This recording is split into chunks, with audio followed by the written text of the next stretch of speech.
YouTubers, and welcome to Novus Talks with me, your host Novus Gorvius. So in this episode we are going to be talking once again about games. This time I wanted to do something different.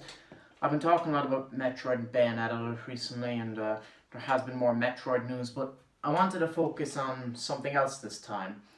And that something else is, of course, The Evil Within. A classic favourite of mine.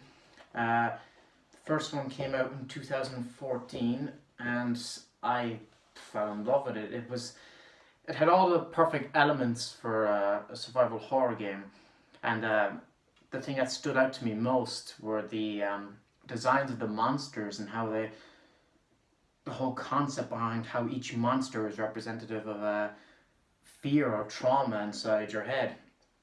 And so I just really liked the concept that the game played around with. But yeah, that being said, I wanted to talk about The Evil Within because, for anyone that doesn't know, it's a niche series. The first one came out and then they made 3 DLCs: The Assignment, The Consequence, and The Executioner. And they all sort of expanded upon the story in their own way. But because the story was very complicated and confusing, and they all tried to tell it from different points of view. But the second game then came out in 2017. It was announced at E3. I did a reaction to it on my old channel. And then it came out in October of 2017. They never made any DLC for that one, and that one was more story focused. The first one was more about action over the story, but the second one was way more story focused and character oriented. It continued, it set up its own story away from the first one, but it was going in its own direction. But the main thing is that it ended on a cliffhanger. And that's the thing that kind of bugs everyone. Everything was so kind of almost perfectly tied up at the end. But there was this one cliffhanger, it's an Easter egg, where the computer controlling STEM activates in a post-credit scene, and we don't know why, because we presume it might be Joseph Oda from the first game, as we presumed he was dead, but we discover in an Easter egg in the second game that he's still alive. We don't get to see him though. So that leaves material for a third game, as well as Ruvik, the antagonist from the first game. He succeeds in his plan from escaping STEM, and he escapes through Leslie's body, and we see him walking away, but we don't know what happens to him after that. I can understand that Bethesda didn't want to, or didn't feel a need to focus on him again, considering, his story is complete, but still it would be nice to see, what became of him. Do people still think he's Leslie? What's the whole story there? He appears as an Easter egg, as a voice line in the second game, but that's about it. So there is plenty of material for them to work off for a third game. Now the question is, will they? Because the first game received mixed to positive reviews, but it didn't sell that well. It was kind of mediocre sold. And the second game was sold even less, but it still sold enough to warrant a sequel. And the question is, will Bethesda and Tango Gameworks do it? Because Tango are only really known for these games, and they work on one game at a time. I thought they'd announce the game, The Evil Within 3, at E3 2019, but they didn't. But coming up in 2020, it will be 3 years since The Evil Within 2 came out, and so considering 2 came out 3 years after the first one, it would be nice to see if they could continue that tradition. But probably not, because Tango, as some of you might know, are working on Ghostwire Tokyo at the moment, which is more of an action-adventure, I believe, as opposed to survival horror. But that's coming out this year. That was shown at last E3, and that's coming out this year. I don't know if it's coming out before E3. There's no announced date as far as I know. But assuming it does, I know that's a big if, considering there hasn't been much marketing on the game, but even if it comes out afterwards, it is possible that they could announce the Evil Within 3 as at E3 and have it for late 2020, early 2021. Or they could just tease it for a 2021 release, like just show the title, which would be pretty awesome. I would settle for that. Because, like I said, they focus on one game at a time. It would make sense for them to obviously push Ghostwire as their project, have that out by year's end, and then have people waiting for the Evil Within 3. But we don't know. There's no word on it. It was the same with the Evil Within 2. We didn't think we were going to get a second one. It was completely silent and it just kind of came out of the blue based on rumours. No rumours this time about a third game. It's just sort of speculation here and there. It's complete silence. So it doesn't even have rumours or anything behind it. So it does seem pretty much dead. Which is a shame because this is a really underrated series, trilogy. Well, not really trilogy, obviously, but because it all just the different horror elements and the characters are really great and everything just works so perfectly well. And they're fun games and incredibly unique in their own style that it's a shame to kind of see it just be forgotten about. It deserves more recognition. So I would like a third game to just end everything.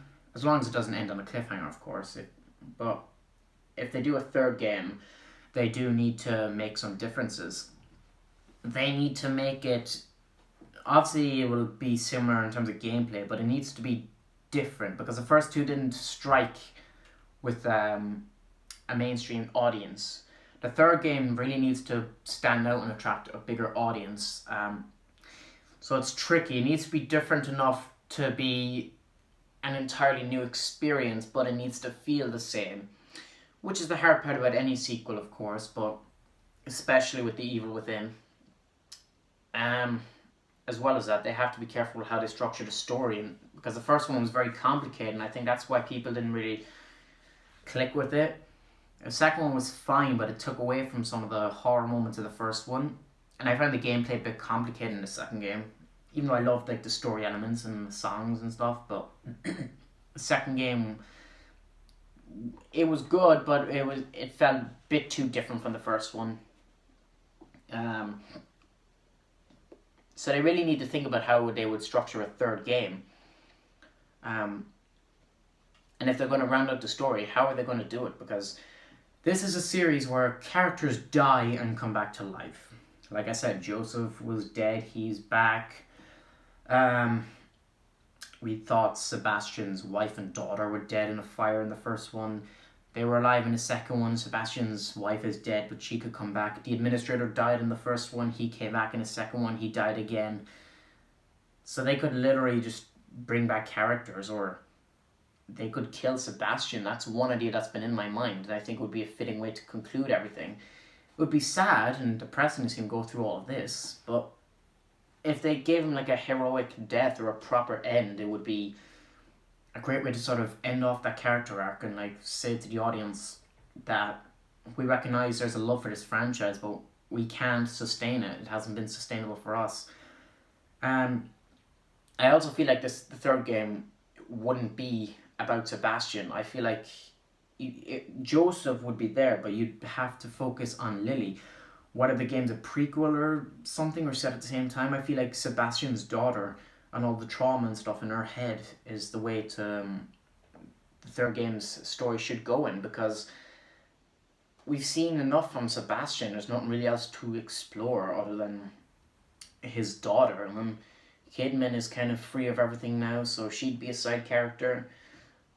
So it's really on Sebastian's daughter and the return of Joseph, who potentially could be a villain. I could see the third game being about the secret lair in STEM, that's like purgatory or whatever, and then Joseph being like so insane that he feels like he was betrayed and left to die, and so he's like the main villain, or he's powering STEM even after everything's destroyed.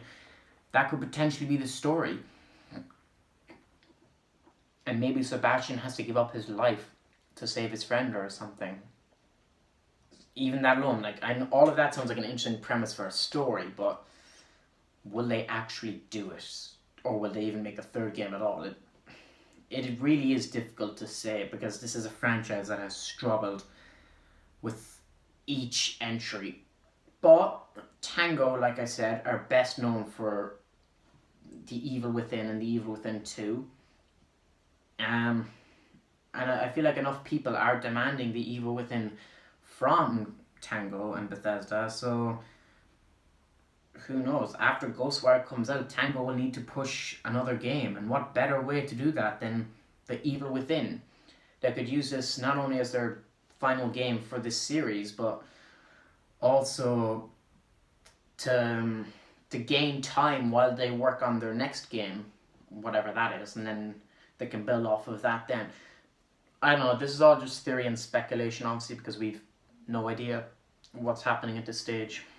I just wanted to throw all of this out there as theories and ideas because I'm a big fan of this series. I find these games really enjoyable and sometimes heart-racing. And I'd be sad to see it just end on a cliffhanger like so many other stories. It does deserve better. But who knows, maybe we've seen the last of Sebastian Castellanos, or maybe not. Who knows? Come E3, if we don't see The Evil Within at E3, is that necessarily the nail in the coffin? No. I will say though, if The Evil Within 3 doesn't come at E3 2021, then I think it's finished. But that's what I'm predicting, because I can see 2020 not having it because of Ghostwire and maybe other projects, but I'd say definitely by 2021. If it's not there, then safe bet the franchise is dead. Because it's not likely it would be shown at the Game Awards. It's definitely like an E3 kind of game. So yeah, that's all I have to say. Let me know your thoughts down the comment section below. Have you played the Evil Within games? What do you think of them? Which one's your favorite? Who's your favorite character? Do you think we'll get a third game? What do you think the story will be like? Let me know down in the comment section below. So yeah, thank you all for watching, and please subscribe. Out.